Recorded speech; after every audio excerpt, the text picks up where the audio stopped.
When someone has done something nice for you, how do you say thank you? How do you say thank you? Probably with the words. You can answer me. It's okay. We can talk. How do you say thank you when someone does something nice for you? Typically, you would say thank you maybe. Maybe you would send a thank you note or a card. That seems especially appropriate for like a wedding gift or a graduation gift. Maybe if you were especially creative, you might send a thank you cake.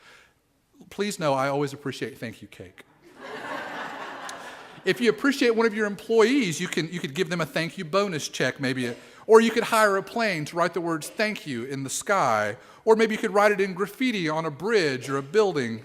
Or you could, as my students at Clemson did, say thank you to their minister of 10 years by driving down to Tallahassee and making a gigantic picture of me that they then held up on about a 10 or 15-foot pole behind the cameras at ESPN's Game Day so that I could be on national TV. I have pictures of that I'll show you sometime. There are lots of ways to say thank you. The Thanksgiving holiday, which we will observe this week, was established by decree of then President Abraham Lincoln in October of 1863 as a day to give thanks to God. If you're a student of history, then you may remember that 1863 was right smack dab in the middle of the American Civil War. But even in the midst of that uncertainty and great national suffering, Lincoln's proclamation stated, "This year has been filled with the blessings of fruitful fields and healthful skies." Lincoln called these the gracious gifts of the Most High God. And he called on all Americans to observe a day of prayer and thanksgiving for God's mercy. But somewhere along the way, we seem to have forgotten, or at least gotten a bit confused, about what it means to give thanks. According to an article that I read in the Lexington Herald Leader this week, Americans will eat 690 million pounds of turkey this Thanksgiving, which the author, or the article, rather jauntily then goes on to say is roughly the collective weight of the entire population of the island nation of Singapore. The American Council on Exercise cited in a 2008 study that the average American will eat 3,000 calories during their Thanksgiving dinner. That's the equivalent of 5.5 Big Macs. Now, one source told me that the normal caloric intake for an adult woman is about between 1,800 and 2,200 calories a day, and for an adult man, between about 2,000 and 2,400 calories a day. But again, that's for a whole day. This 3,000 calorie average we just talked about was for just one meal, just Thanksgiving dinner. Somehow, our day to say thank you has become a day to eat as much as you can and then fall asleep watching football. Imagine what would happen if we decided to thank one another in the same way that we thank God on Thanksgiving. Somehow eating the entire menu of a Bob Evans and then crashing on the sofa in a food coma hardly seems the appropriate way to say, "Thanks for the pen and pencil set, Grandma." To be fair, though, saying thank you to God is very different from saying thank you to one another.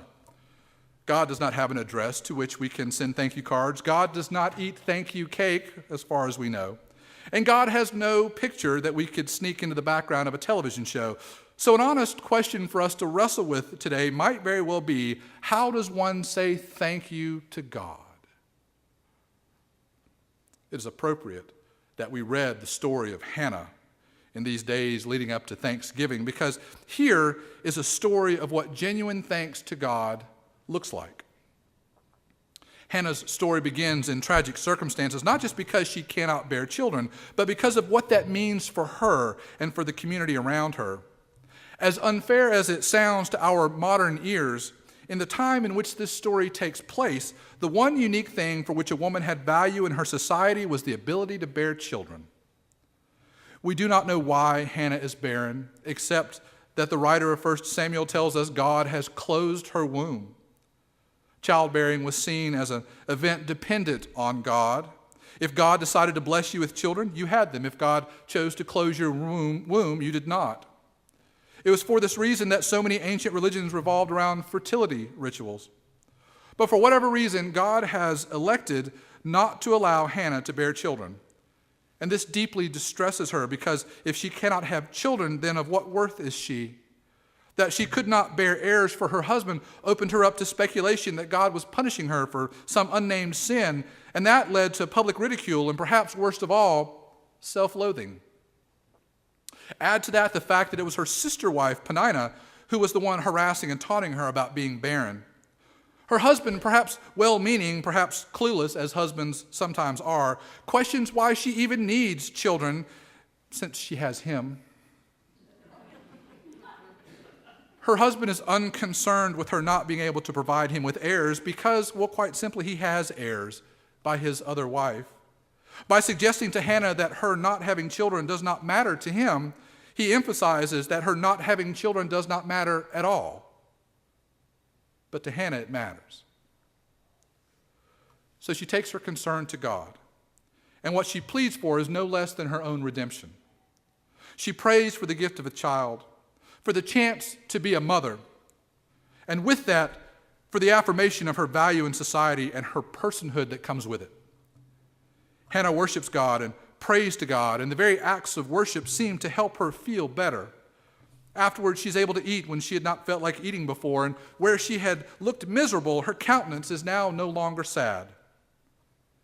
And in the days and weeks to come, God allows Hannah to become pregnant, and in due time, she gives birth to a son.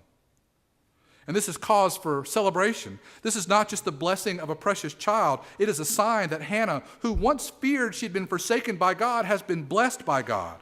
Her rival now has nothing to lord over her. Her community has no reason to doubt her worth or her righteousness before God. She herself has no reason to question her own value as a woman and a wife. God has done a wonderful and amazing thing in her life, and Hannah is deeply thankful. So how does she respond?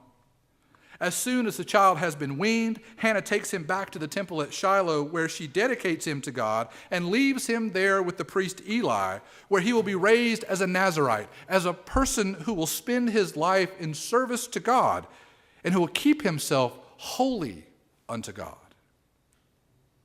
Since we know how the Old Testament story turns out, we know that this child is Samuel, and he will grow up to be a great prophet who will one day anoint the first two kings of Israel. Hannah's story is one of pain and redemption. It is a story of deep hopelessness and of God's great mercy and steadfast love. It is a story of God who hears Hannah's plea and who answers Hannah's prayer. But most importantly, in this story we learn from Hannah that the proper response to the gift of God's grace is to give it back. So maybe the question that we started out asking this morning is the wrong question. Maybe we shouldn't be asking ourselves, how do we say thanks to God? But rather, where have we experienced God's grace, and how do we give it back? Well, if you've ever experienced food or warmth or shelter, then you've experienced God's grace. If you've ever known the love of family and the support of friends or the acceptance and forgiveness of others when you didn't feel you deserved them, then you've known God's grace. If you've ever experienced the kindness of strangers or the help of a good Samaritan, then you've experienced God's grace. If you've ever had a person in your life who mentored you or taught you or helped you through a difficult time or loved you unconditionally, then you've known God's grace. You see, so many people look at the blessings around them and think that what they have is the result of their own hard work and talent. But what they fail to realize is that every good gift we have, every good gift we experience, we do so because of the wondrous, life-giving grace of God. And the best way to respond to that grace is to give those blessings right back to God by sharing them with others. Last week, we talked in this very space about money. And while money is absolutely important, there are things money can't do. Money can't hold a hand or be a listening ear or a shoulder to cry on. Money can't prepare a meal or mentor a young person or teach vacation Bible school. Money can't pay for someone or can't pray for someone who is hurting or be a friend to someone who is lonely or serve a meal to someone who is hungry. Money can't usher, money can't serve on session, money can't care for children in the nursery. Money can't make a visitor in this congregation feel welcome, And money can't show the love of God through Jesus Christ our Lord. But you can. The church really is more than just a place to come and enjoy a program. It's a community of faith made up of believers and doubters, saints and sinners, and everything in between. It is you and I responding to God's gracious invitation and seeking to find the right way to say thank you for all the grace that God has bestowed upon us. In Hannah's story, we find such a wonderful model for what it means to recognize God's grace active in our lives and how we can respond by giving back to God.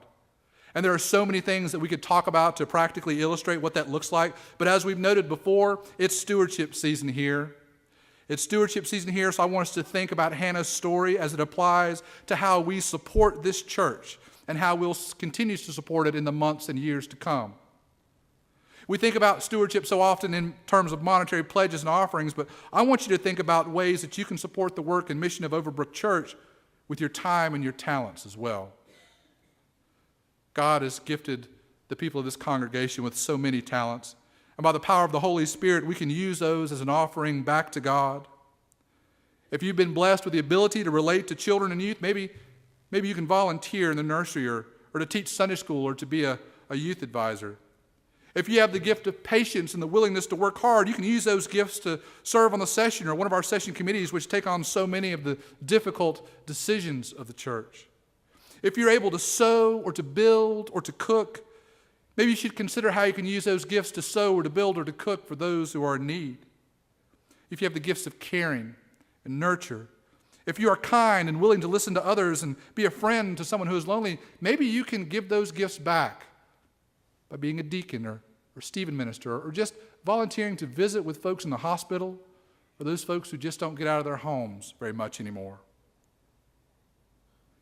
When you turn in your pledge card, I want you to include a note about the ways that you feel called to be involved in the ministry and mission of Overbrook Presbyterian Church in the coming year.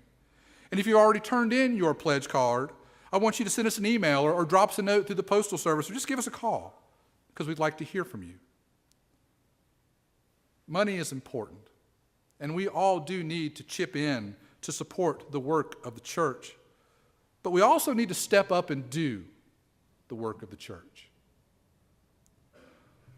Bob Dunham is the pastor of University Presbyterian Church in Chapel Hill, North Carolina. Several years ago, I got to hear him preach at the church I was serving in Georgia. During his sermon, he talked about traveling in Europe, and particularly in Switzerland, where he came across what they called mountain huts. Now, apparently you can find these mountain huts all over the Swiss Alps. They are shelters that are set up for hikers or skiers or climbers who need a place to spend the night. While some are large and are staffed sort of like hotels, most are small cabins situated in the wilderness miles away from civilization. Some of these are left unlocked for any traveler who happens by to make use of. Bob told us that inside these cabins you will find a fireplace that has already been set. Wood has been chopped and stacked along with kindling so that the weary traveler, all they must do is light a match and a magnificent fire will spring to life. No work must be done upon arrival. One need only strike a match and be warmed by the fire that is waiting there. The only requirement for staying the night in one of these mountain huts is that the next morning you chop the wood and prepare the fire for the next traveler who comes after you. You see, that's what it means to be a part of the church. That while we enjoy the warmth of the hearth prepared by those who came before us, we must accept responsibility for being about the work of chopping wood for those who will come after us. That is what it means to give back to God. That is what it means to give thanks. To God be all honor, glory, power, and dominion in this world and in the world that is to come.